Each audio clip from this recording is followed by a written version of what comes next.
आज की कहानी लोमड़ी और बीमार शेर की। जंगल का राजा शेर बूढ़ा हो चला था। उसकी शक्ति क्षीण हो गई थी।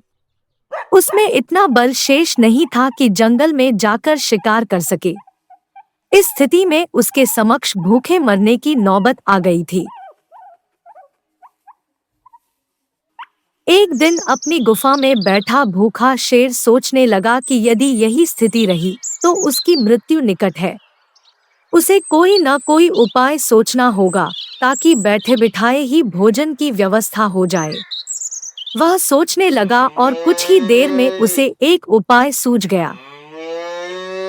एक चिड़िया की सहायता से उसने पूरे जंगल में अपने बीमार होने की खबर फैला दी। जंगल के राजा शेर के बीमार होने की खबर सुनकर जंगल के जानवर उसका हालचाल पूछने उसके पास पहुंचने लगे।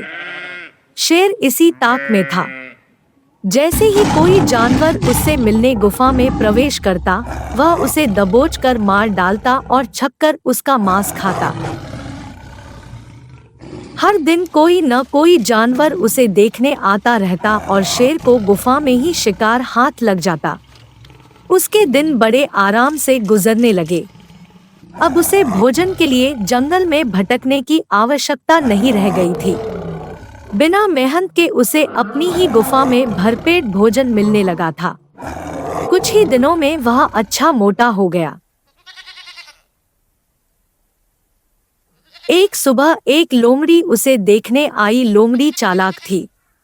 वह गुफा के अंदर नहीं गई, बल्कि गुफा के द्वार पर खड़ी हो गई। वहीं से उसने शेर से पूछा, वनराज, आपकी तबीयत कैसी है? क्या अब आप अच्छा महसूस कर रहे हैं? कौन हो मित्र? अंदर तो आओ। मैं बीमार बूढ़ा शेर बाहर तक तुमसे मिलने नहीं आ सकता। मेरी दृष्टि भी कमजोर है। मैं तुम्हें यहाँ से ठीक से देख भी नहीं सकता। आओ मेरे पास आओ। मुझसे आखिरी बार मिल लो, मैं कुछ ही दिनों का मेहमान हूँ। शेर ने फुसलाकर लोमड़ी को गुफा के अंदर बुलाने का प्रयत्न किया। शेर के बोलते समय लोमड़ी बड़े ही ध्यान से गुफा के आसपास का नजारा ले रही थी।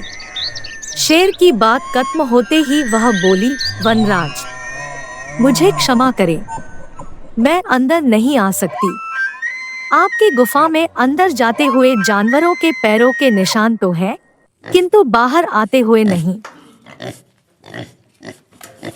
इसका अर्थ मैं समझ गई हूँ। सब कुछ जानते बूझते हुए भी यदि मैं अंदर आ गई तो उस जानवरों की तरह मारी जाऊंगी जिनके पैरों के ये निशान है। इसलिए मैं जा रही हूँ।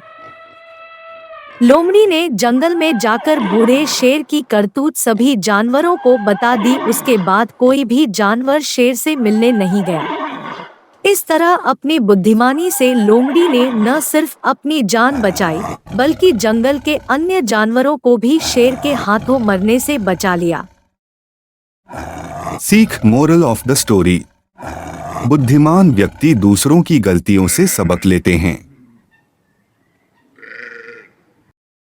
अगर कहानी पसंद आए तो लाइक, शेयर, सब्सक्राइब करना न भूलें।